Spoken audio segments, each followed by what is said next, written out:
Hello बच्चों, आज का लेक्चर हम लेके आए हैं derivation of Coulomb's law from Gauss theorem से। आज हम देखेंगे डेरिवेशन कूलम लॉ का, जो आपने फॉर्मूला पढ़ा था 1/4 force equals to 1/4 epsilon naught Q1 Q2 upon R square. उसको हम गॉस थ्योरम की मदद से डिराइव करेंगे और देखेंगे कुछ बढ़िया बढ़िया numerical on the Gauss theorem. तो चलिए शुरू करते हैं। Considering an isolated positive charge Q, हमने यहाँ पे एक आइसोलेटेड पॉजिटिव चार्ज Q को कंसीडर किया। ठीक है, we select spherical surface of radius R centred at charge Q as the Gaussian surface. हमने जैसे ये चार्ज Q लिया तो इससे एक सिमेट्रिकल स्फेरिकल गॉसियन सरफेस हमने अज्यूम की। ठीक है, इस सरफेस को नाम दिया हमने S। ये है हमारी स्फेरिकल गॉसियन सरफेस। इसकी रेडियस कितनी है R। अब हम यहाँ पे बोलते हैं हम एक छोटा सा एरिया ले लेते हैं। इस छोटे से एरिया को क्या बोलेंगे, ds।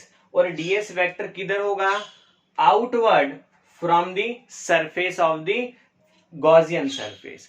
और जो इलेक्ट्रिक फील्ड इंटेंसिटी होगी वो इस चार्ज Q के कारण किधर होगी, ये भी आउटवर्ड होगी। हर तरफ हर पॉइंट पे आउटवर्ड होगी और उसका कांस्टेंट मैग्नीट्यूड होगा। तो हम बोलते हैं कि सिमेट्री से हम ये बता सकते हैं हर एक point of the Gaussian surface पे इलेक्ट्रिक फील्ड इंटेंसिटी का मैग्नीट्यूड सेम होगा। E और ds के डायरेक्शन भी क्या होंगे, सेम डायरेक्शन में होंगे।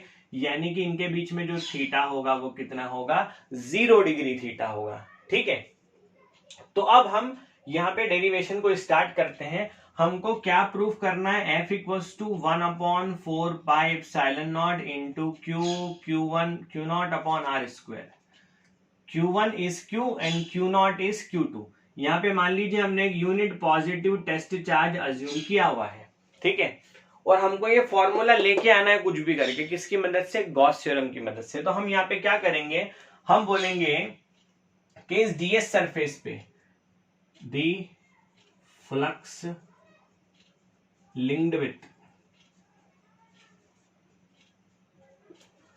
ds area is D phi E.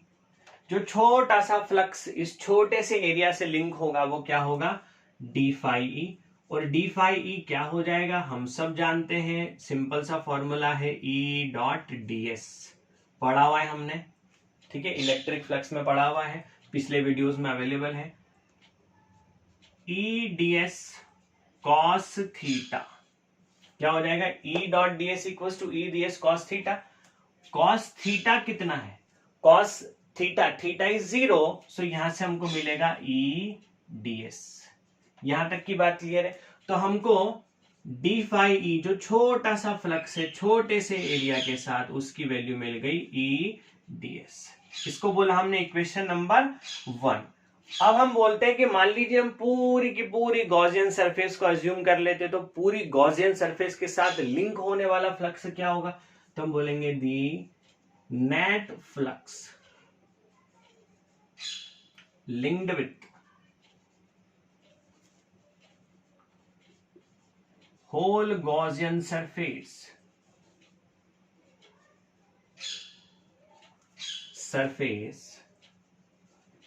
Is, पूरी की पूरी गॉसियन सरफेस से लिंक होने वाला जो टोटल फ्लक्स होगा वो होगा phi E. And phi E is the surface integral of E dot ds।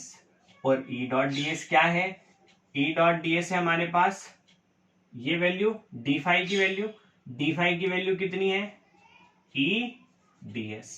यहां तक की बात क्लियर है। अब इलेक्ट्रिक फील्ड इंटेंसिटी हर पॉइंट पे आप निकालेंगे तो वो क्या है, कांस्टेंट है। तो उसको हम क्या करेंगे, इंटीग्रेशन से बाहर निकाल लेंगे। फाई ई इक्वल्स टू क्या हो गया, E into integral of surface integral of ds। Surface integral of ds, अब आप जानते हैं सरफेस एरिया ऑफ स्फीयर क्या होता है, 4 पाई आर स्क्वायर।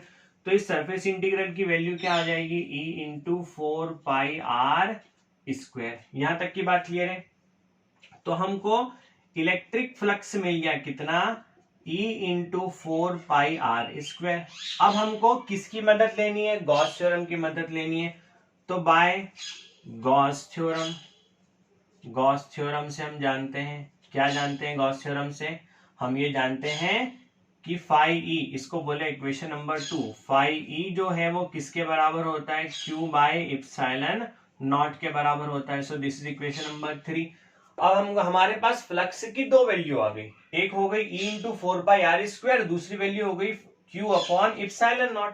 तो हम क्या बोलेंगे, इक्वेशन 2 और इक्वेशन 3 को हम क्या कर लेते हैं, कंपेयर कर लेते हैं। इनको जैसे हम कंपेयर करेंगे तो E into 4πr² should be equal to Q upon epsilon naught. ठीक है, आगे का डेरिवेशन यहां देखते हैं, इसको हम रब कर देते हैं जो हमको अभी डिराइव करना है। ठीक है, ये देखिए, अब यहाँ पे हम बोल सकते हैं E इक्वल टू क्या हो जाएगा, 1/4π epsilon naught into Q upon r²। E equal to 1/4π epsilon naught into Q upon r²। अब ये electric field intensity due to a point charge का फॉर्मूला आ गया है। अब सिंपली यहाँ पे क्या लगाना है हमको, इसका एक फॉर्मूला और जानते हैं हम, क्या था वो फॉर्मूला, फोर्स एक्टिंग पर यूनिट टेस्ट चार्ज। ठीक है, तो इन दोनों को ले लो, तो F इक्वल्स टू क्या आ जाएगा, 1/4π epsilon naught into Q naught upon r²। ये हमने क्या डिराइव कर दिया, कूलम लॉ हमने डिराइव कर दिया। This is the expression for Coulomb law, 1/4π epsilon naught Q1 Q2, Q1 है Q2 है Q नॉट अपॉन r²। ये बोर्ड पॉइंट ऑफ व्यू से ये डेरिवेशन दोनों जो पिछले वीडियो में देखा था और इस वीडियो में देखा था, दोनों इंपॉर्टेंट है। कुछ भी पूछा जा सकता है, या तो ये पूछ लेंगे derive Coulomb law from Gauss theorem, या derive Gauss theorem from Coulomb law. तो दोनों आप अच्छे से प्रिपेयर करिए। आगे हम देखते हैं न्यूमेरिकल्स।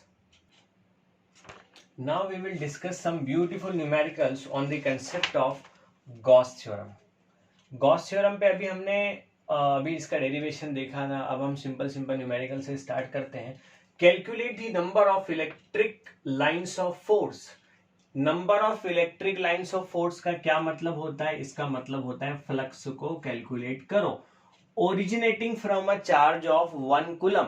चार्ज कितना दिया हुआ है, 1 कूलम। तो फ्लक्स के लिए सिंपल फॉर्मूला गॉस थ्योरम से क्या था, phi E equals to Q by epsilon naught. Charge कितना दिया हुआ है हमको, 1 कूलम। इप्सिलॉन नॉट की वैल्यू क्या होती है, मैं पिछले वीडियोस में बता चुका हूं, 8.85 इंटू 10⁻⁻12।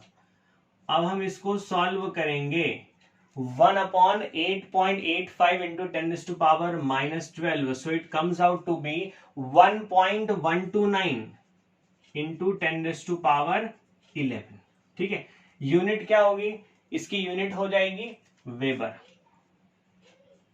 फ्लक्स की यूनिट वेबर भी होती है, और फ्लक्स की एक यूनिट और हमने देखी थी, क्या थी फ्लक्स की यूनिट, याद करिए फ्लक्स की यूनिट क्या थी, E.ds। ई का मतलब क्या होता था, एक और फॉर्मूला होता है फ्लक्स का, फ्लक्स इक्वल्स टू E.ds।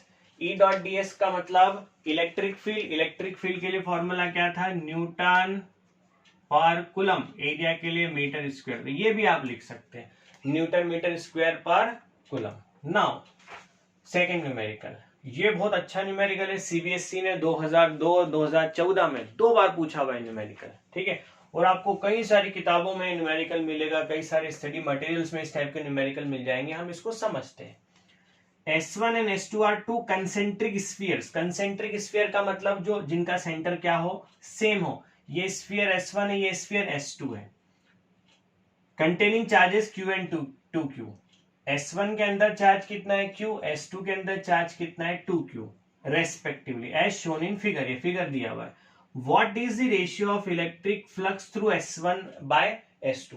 मतलब फर्स्ट पार्ट में हमसे पूछा है कि φ1/φ2 की वैल्यू क्या होगी, flux through sphere S1 and flux through sphere S2 की वैल्यू क्या होगी। तो आप जरा देखिए, फर्स्ट पार्ट में φ1 की वैल्यू कितनी होगी, इस स्फीयर 1 में कितना चार्ज है, Q चार्ज है। तो हमारे पास गॉस थ्योरम से फ्लक्स का फॉर्मूला क्या था, Q by epsilon naught. So this is Q upon epsilon naught. ये φ1 की वैल्यू आ गई।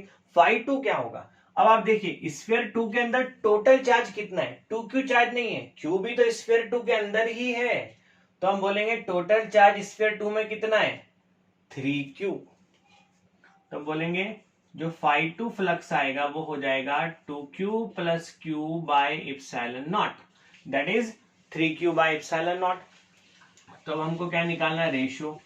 phi1 बाय phi2 कितना होगा, तो हम बोलेंगे जो रेशियो होगा वो होगा q by epsilon naught upon 3q by epsilon naught. Epsilon naught से इप्सिलॉन नॉट कैंसिल, q से q cancel, so our first answer is 1:3। This is our answer. In the second part यहाँ पे पूछा हुआ है, how will the electric flux through sphere S1 changes if a medium of dielectric constant K is introduced in the space inside S1 in place of air। अब जो sphere, हम यहाँ पे इसके लिए अलग से डायग्राम बना लेते हैं सेकेंड पार्ट के लिए। आप स्फीयर S1 को ही देखिए बस, यहाँ पे पहले एयर थी, अब यहाँ पे एक डाइलेक्ट्रिक कांस्टेंट K का कोई मीडियम इंट्रोड्यूस करवा दिया है, और चार्ज कितना अवेलेबल है, चार्ज तो वही Q है, चार्ज में कोई चेंज नहीं करा। अब वो बोल रहे हैं आपसे कि बताइए फ्लक्स कितना होगा, तो हम बोलेंगे phi1 डैश, इसको डैश से डिनोट कर देते हैं, Q चार्ज कितना है Q। अब इलेक्ट्रिक फील्ड इलेक्ट्रिक परमिटिविटी जो आपने पढ़ा था, इप्सिलॉन नॉट क्या था, परमिटिविटी ऑफ फ्री स्पेस, और यहाँ पे अब क्या हो गया, एक मीडियम हो गया जिसका डाइलेक्ट्रिक कांस्टेंट क्या है K। तो यहाँ पे जो परमिटिविटी होगी वो परमिटिविटी किसकी होगी, मीडियम की परमिटिविटी होगी, और मीडियम की परमिटिविटी के लिए हमने फॉर्मूला पढ़ा था, क्या फॉर्मूला था, that is Q upon K into epsilon naught. K क्या है, dielectric constant into permittivity of free space. तो phi1 डैश की वैल्यू क्या होगी हमारे पास, Q by K epsilon naught. जिनको यहाँ पे थोड़ा भी डाउट है, जब मैंने आपको पढ़ाया था इलेक्ट्रिक फील्ड इंटेंसिटी पढ़ाई थी, कूलम लॉ पढ़ाया था, तो कूलम लॉ के जस्ट बाद मैंने पढ़ाया था परमिटिविटी ऑफ फ्री स्पेस और डाइलेक्ट्रिक कांस्टेंट। तो ये रिलेशंस मैंने वहां पे समझाए थे, आप उसको देखना, ठीक है। ये सेकंड आंसर आ गया। अब थर्ड में हमसे पूछा है, थर्ड पार्ट में हमसे पूछ रहे हैं कि how will the electric flux through sphere S1 changes if a medium of dielectric constant K is introduce in the space inside S2।